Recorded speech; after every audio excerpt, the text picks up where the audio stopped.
استاسو بداوی چې دا خزي چې پخلې کوي او شنه لرګي وي او پوکی ور کوي او لوګي پکو پوزه کې نه نوځي کنه کټوای پخې یا روټای پخې قربان د شریعت نشه خزه معاف کړی دي چې که خزه روټای پخې روټای یا کټوای پخې او داغه پس پیګمو کې لوګي نه نواته نو روټای روجه په نه ماتيږي ځکه هغه عذر دی یا د بازي خزه میړه چې دی د کلنکار بچي مالګه کم ده او مالګه زیاته ده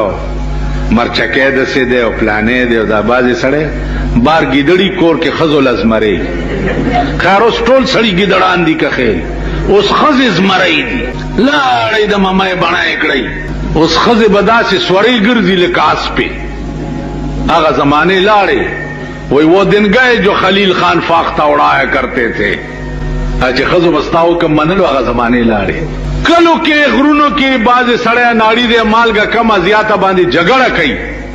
اسلام دا اجازه تم کړی دی چې د ماخامي پټین کې کټوای پخې خزا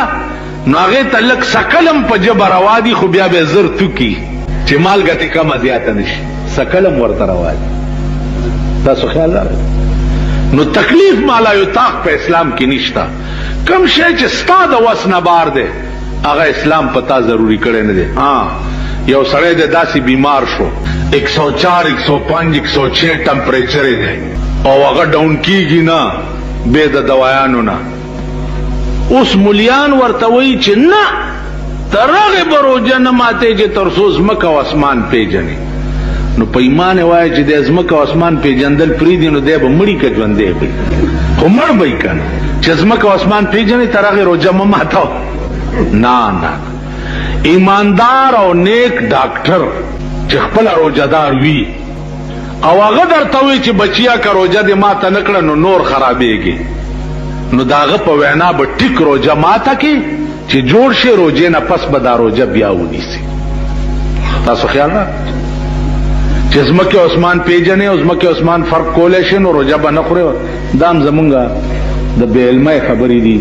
عزیزانو دې ته بم لک سوچ کوای کم شي چې ستا د وشنباري ستا پزړه خدای پوي دی چې دروځي متعلق واوري حضرت معاویه رضی الله تعالی عنہ یو ورځ مونږ نه پاتې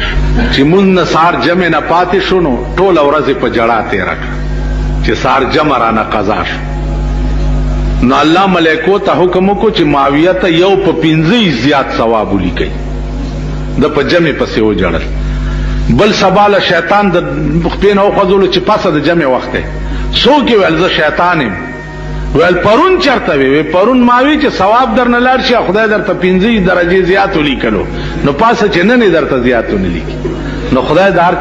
جمع ته قضا شو او ثواب یو په 15 ورکو نو خدای ستاسو زړه ته ګوري ظاهري عمل ته نه ګوري د رحمان د زړه د حال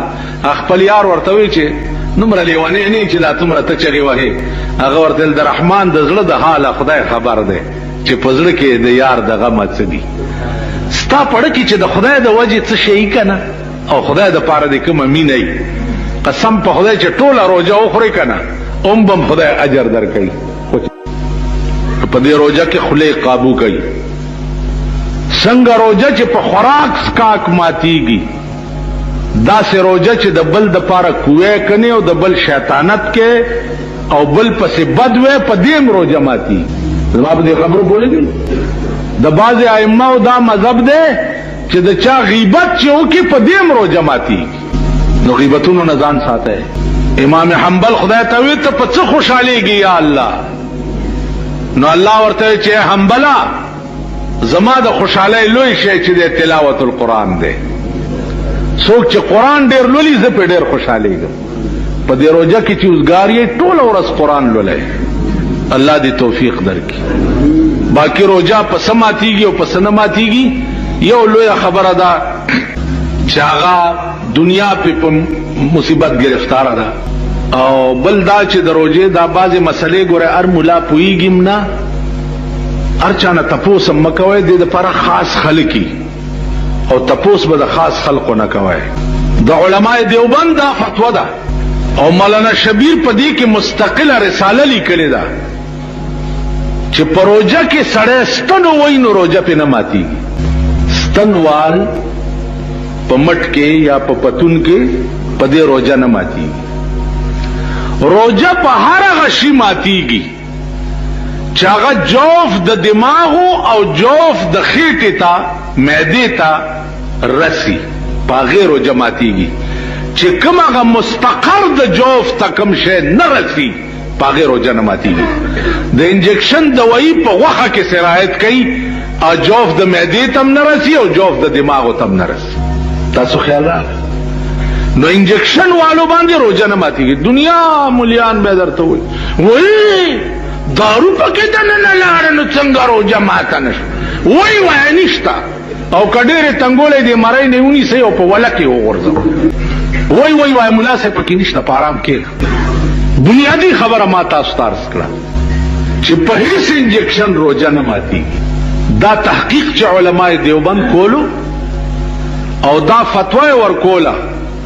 نو د دنیا ډاکټران او ماهرین را جمع کړي او دا ریسرچ یې وکړو چې د ستنې دارو کم ځای ته ځي. نو هغه تحقیق نه بعد بیا فتوا ورکړه چې اوس په دې روزه نه ماتي. د دیوبند علماو چرې جوګت نه دی ویشته. که ته وایې چې ستنې دارو دننه لاړه نو په روزه کې چې سړی ولامبي نو د ویښتو د بیخ کې سوری دی که نه دی؟ د بدن د ویښتو بیخ کې سوری دي. نو په دې سورو کې چې اوبه دننه بدن ته لاړې شي هم پکار دا دی چې روزه ماته شي. سترګو کې دارو اچولو باندې روزه نه ماتېږي. غوږ کې دارو اچولو باندې روزه ماتېږي، ځکه د غوږ کنیکشن چې دی هغه د جوف د دماغو سره دی، د سترګو کنیکشن ور سره نشته. استنجا چې کوئ د لږ لوی او دسماتي ځای چې وینځئ نو ډېر به کولاو نه کښېنئ. که لاندې نه اوبه دننه لاړې نو د هغې تعلق هم جوف د معدې سره دی، بیا هم پرې روزه ماتېږي. خیال هم بعضې سودایي غوندې سړی که نه بس خو لګیایي. نو دې وجې نه دا د اود څه باتای چی دا اگرباتای د ورځې بعضې دکانداران ځان ته لوګی کوي. د دې دا لوګی چې سپېږمو کې لاړ شي په دې هم روزه ماتېږي، ځکه چې د سپېږمو کې دارو اچولو سره هم